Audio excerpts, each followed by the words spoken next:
Oke, teman-teman, kali ini kita bakal ngebahas tentang pertusis. Nah, pertusis, apa sih itu pertusis? Nah, pertusis itu adalah penyakit infeksi akut pada saluran pernafasan atas yang sangat menular yang disebabkan oleh bakteria Bordetella pertussis dengan ditandai oleh suatu sindrom yang terdiri dari batuk yang bersifat spasmodik dan paroksismal serta nada yang meninggi. Serta disebut juga batuk lejan, batuk 100 hari, whooping cough, tusis quinta, atau violent cough. Penularan terjadi melalui droplet penderita pertusis lain baik dewasa atau anak. Nah, untuk dasar diagnosisnya di sini dari anamnesis itu dapat kita temui riwayat dengan pasien pertusis. Ada serangan khas paroksismal sesuai stadium.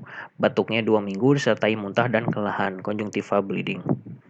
Riwayat imunisasi itu biasanya belum lengkap, belum dilakukan imunisasi DPT, difteri, pertusis, dan tetanus. Pemeriksaan lab itu dijumpai adanya leukositosis dan limfositosis absolut. Nah, untuk IKD-nya mungkin ini teman-teman bisa baca sendiri lagi supaya lebih ngerti. Yang penting itu yang pertama adalah anatomi. Anatomi yang terkait adalah anatomi dari sistem respirasinya ini.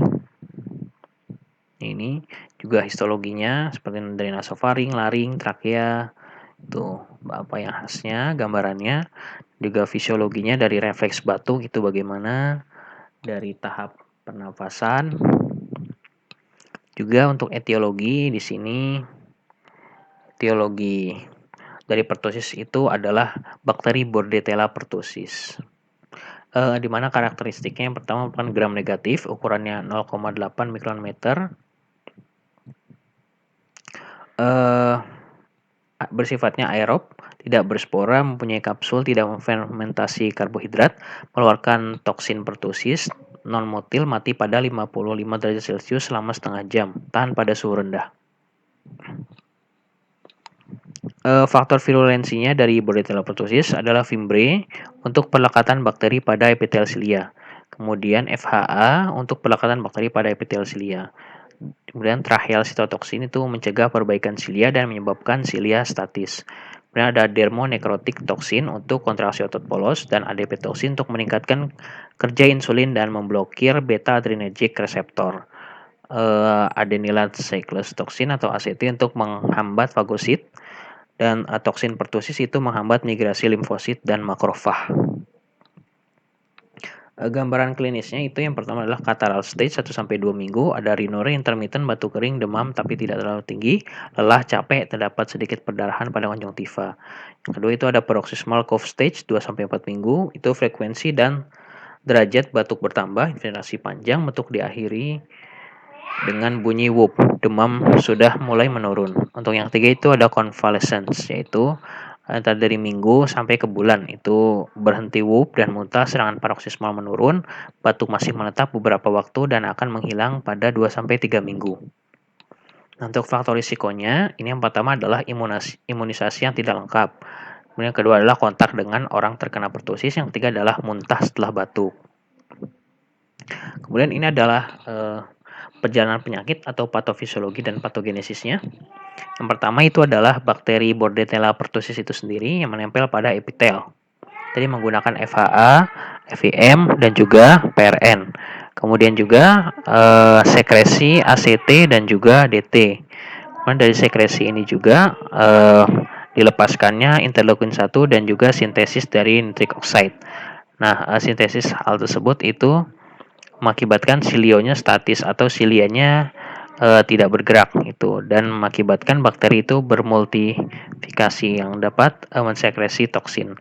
Dan dari multifikasi itu juga menumpuk di epitel itu di bracel sehingga menimbulkan refleks batuk dan whooping cough. Nah, dari sekresi toksin itu di sini disekresikan hemolisin yang menyebabkan lisisnya eritrosit. Kemudian adenylat siklase yang akan mengakibatkan katalasi ATP menjadi CAMP dan jadi gangguan metabolisme. Dan dari adenylat siklase ini dapat menimbulkan apoptosis dari makrofag. Nah, apoptosis dari makrofag ini yang mengakibatkan sistem imun pada tubuh pasien itu menurun dan mudah terjadi infeksi sekunder. Nah, dari sekresi toksin juga dapat menimbulkan PT atau pertusi toksin. Itu berupa protein intraselulernya dapat gangguan mekanisme sinyal seluler dengan berefek pada antifagositik. Dan juga sekresi insulin dapat meningkat, mengakibatkan hipoglikemi sehingga menimbulkan lemah badan dan status gizi berat badan menurun. Dan juga gangguan mucociliar clearance yang dapat menimbulkan efek akumulasi pada mukus serta muntah dan mengakibatkan conjunctival bleeding. Nah, pada pemeriksaan penunjangnya, ini yang pertama adalah hematologi rutin seperti leukositosis, limfositosis absolut. Yang kedua adalah nasofaring swab, yaitu pewarnaan gram. Yang ketiga itu adalah IgM dan juga IgG antipertusis. Yang keempat itu adalah dapat dilakukan tes PCR. Yang kelima itu adalah chest X-ray. Yang keempat dapat penebalan peribronkial atau atelektasis pembuluh darah atau infiltrat. Untuk penata laksanaan dari pertusis ini untuk secara non farmakologi itu yang pertama pada pasien itu diisolasi sebaiknya sebagai bentuk pencegahan droplet sekurang-kurangnya itu 5 hari setelah terapi eritromisin. Kedua itu adalah pemberian antibiotik profilaksis dengan dosis yang sama diberikan kepada anggota keluarganya yang kemungkinan berisiko adanya kontak dengan pasien. Ketiga itu adalah bisa diberikan oksigen pada kasus yang pernah jadi apne atau batuk berat. Yang ketiga, yang keempat adalah diberikan paracetamol apabila pasien mengalami demam di atas 38 derajat Celcius. Untuk farmakologinya, nah ini diberikan eritromisin 40-50 mg per kilogram berat badan per hari dibagi dalam 4 dosis maksimum 2 gram per hari selama 14 hari. Mekanisme kerjanya yaitu menghambat sintesis produksi bakteri, diserap dengan baik secara peroral dan di metabolisme di hepar, lalu disekresikan lewat empedu dan distribusi luas seluruh cairan tubuh. Efek sampingnya yaitu adalah gangguan gastrointestinal tract, nyeri pada epigastrium, dan juga farmakologinya itu kita berikan imunisasi DPT.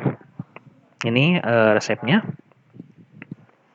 Untuk komplikasinya itu adalah perdarahan konjungtiva, infeksi sekunder, Staphylococcus pneumoniae, Haemophilus influenza, dan Staphylococcus aureus, hernia umbilicalis atau inguinalis, otitis media, kolaps alveoli yaitu batuk paroksismal yang lama sehingga dapat menyebabkan hipoksia berat pada bayi. Untuk pencegahannya, di sini dilakukan imunisasi secara menyeluruh, terutama DPT, menjaga sanitasi dan higienitas seperti menutup mulut dan hidung dengan tisu saat batuk atau bersin, membuang tisu bekas pakai pada tempat sampah. Jika tidak ada tisu, tutup mulut dan hidung menggunakan lengan atas atau sikut saat batuk atau bersin. Jangan menggunakan telapak tangan. Mencuci tangan sering mungkin menggunakan sabun dan air bersih minimal selama 20 detik. Jika tidak tersedia sabun dan air bersih, gunakanlah hand sanitizer yang berbahan dasar alkohol. Secara epidemiologi, pertusis ini terdapat 50 juta kasus per tahun seluruh dunia. 95% kasusnya terjadi di negara berkembang. Ini itu menurut WHO. Angka kematiannya itu sebanyak 4% pada bayi yang kurang dari 12 bulan dan 1% pada usia 1-4 tahun. Bisa juga pertusis ini terjadi pada segala usia dengan risiko tertinggi pada bayi yang baru lahir yang belum mendapatkan vaksinasi. Secara global, diperkirakan ada 24,1 juta kasus pertusis dan 160.700 kematian akibat pertusis pada anak-anak di bawah 5 tahun pada tahun 2014. Wanita dan pria memiliki risiko yang sama. Untuk prognosisnya pada pasien ini, apabila dilakukan penata laksanaannya yang baik dan penata laksanaan yang adekuat, segera mungkin untuk ad vitamnya itu ADBO6 dan kuat fungsionamnya itu ADBO6 karena belum terdapat komplikasi. Oke, terima kasih. Mungkin udah cukup sekian aja dari aku. Apabila mau bertanya-tanya atau masih ada yang kurang, boleh isi aja kolom komentar. Jangan lupa klik like, share, dan komen. Dan jangan lupa subscribe supaya lebih semangat untuk update video-video selanjutnya. Oke, terima kasih.